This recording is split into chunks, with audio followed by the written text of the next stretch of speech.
Welcome back to Read Aloud, boys and girls. We are going into chapter 6.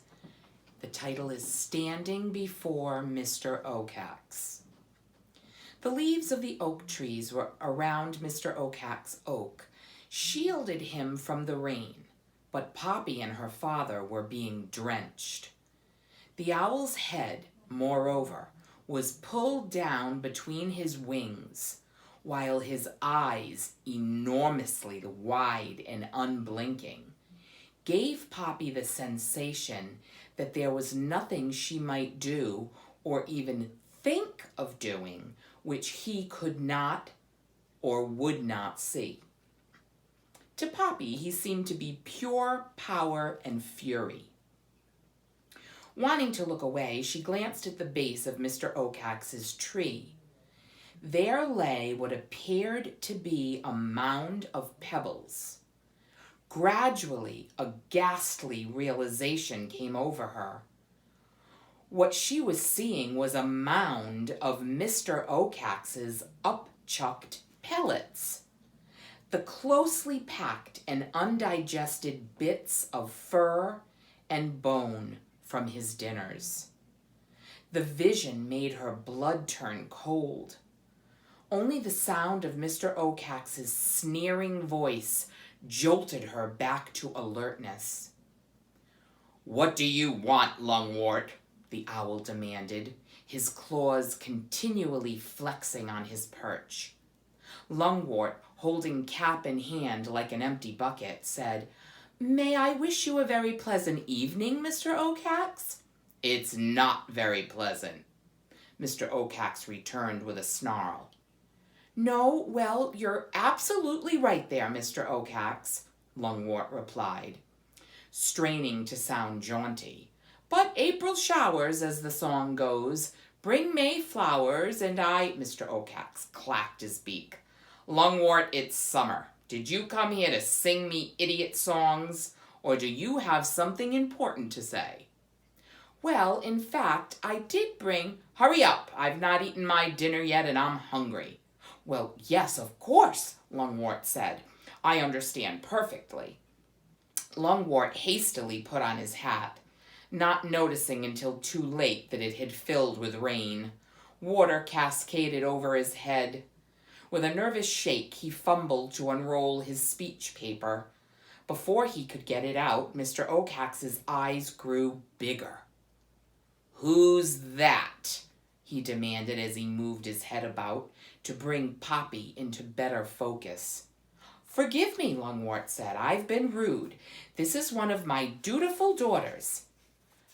Poppy stepped forward. "Look up." "There's the good mouse. Mr. Oakhax, may I introduce Poppy to you?" Prodded by her father, she stepped forward gingerly. All she could see was Mr. Oakhax's eyes. She felt not just looked at, but attacked. "Poppy, eh?" he growled. "I think we've already met." "One of my sweetest," Lungwort offered. Mr. Oakhax ignored him. Instead, he said, "What happened to your nose, girl?" I scraped it." "A close call, I'd say." "Yes, sir." "Little girl mice should be more careful." "Yes, sir." "Do you understand me?" Poppy longed to run away. Lungwort nudged her. "Poppy dear, Mr. Oakhax asked if you were understanding him." "Yes, sir, I do," squeaked Poppy with a bob of her head.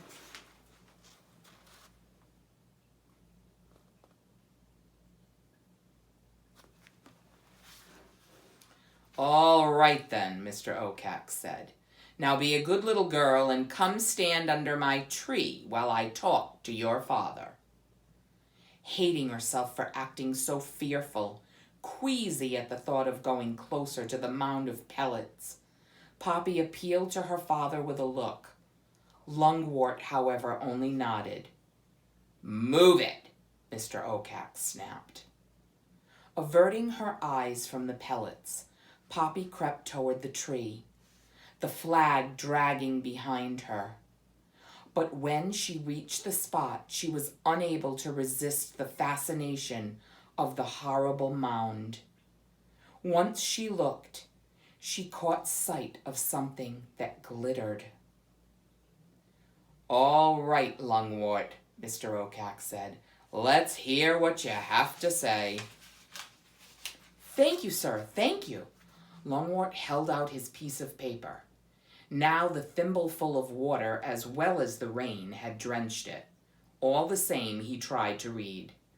"Whereas Mr. Oakax, Great Horned Owl, ruler of Dimwood Forest region, who out of his kindness and wisdom protects all the members of the deer mice family, whereas the said family of deer mice living in Grey House, in return for Mr. Oakax's protection, have agreed to ask his permission whenever they wish to move about.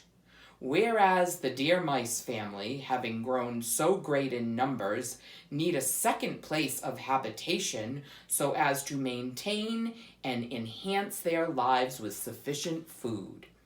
And," Lungwort paused to shake the paper. "And what?" Mr. Oakax demanded. "The paper is somewhat wet," Lungwort apologized. "So is the style," Mr. Oakax observed. "Go on."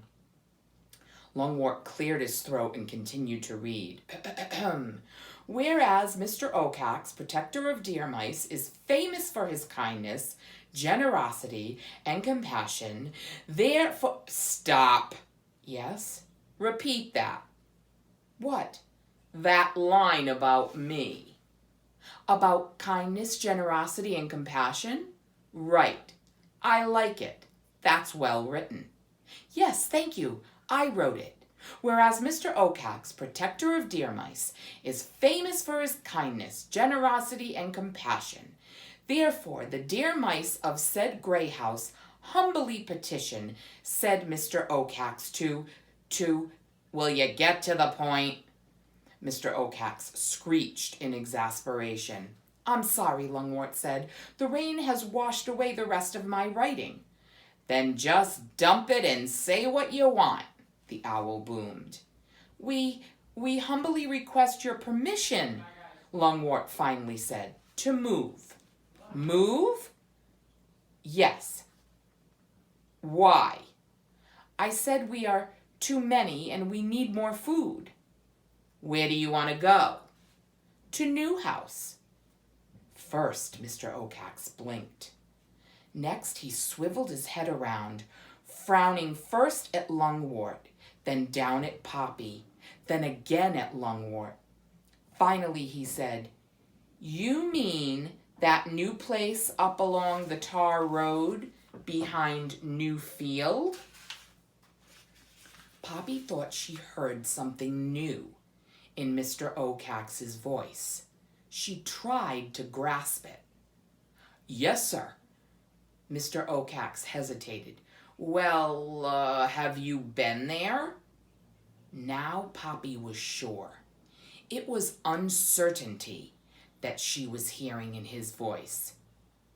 "Have you been there?" Mr. Oakax demanded shrilly.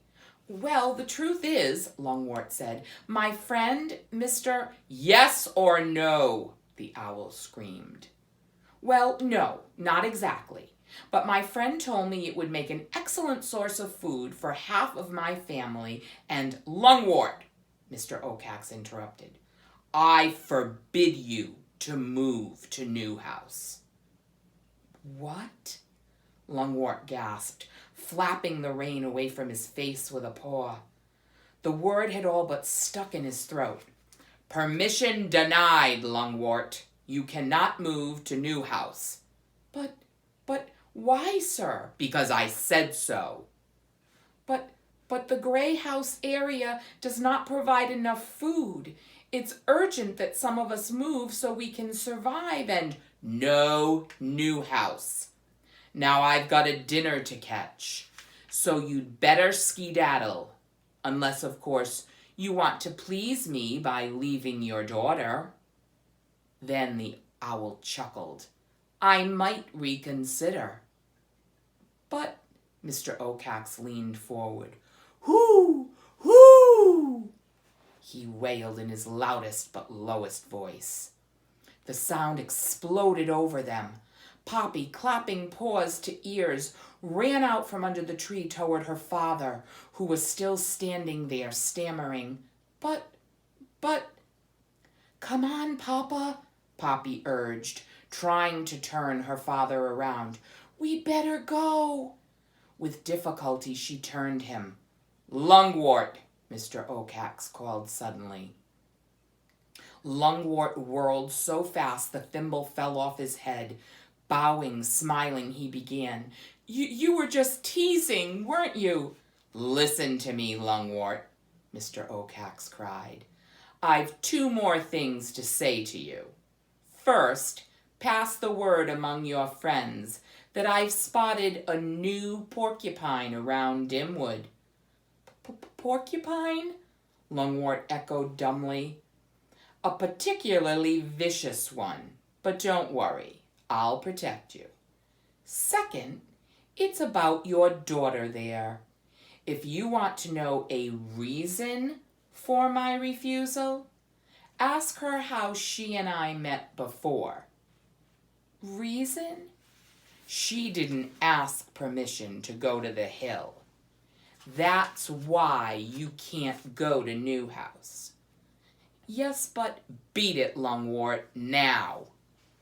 "Come on, Papa, we'd better leave." Lungwort glanced about for his thimble hat. It had rolled away. It was Poppy who retrieved it and put it on his head. Resigned, a sagging Lungwort allowed himself to be led away. Poppy glanced at her father. All traces of dignity were gone. The wetness that ran down his face was not rain, but tears. Poppy hardly tried to keep the flag aloft, and as they trudged home she kept stealing looks into one of her paws. In it was clenched something she had pried from one of Mr. Ocax's pellets. Ragweed's earring. And that's the end of our chapter.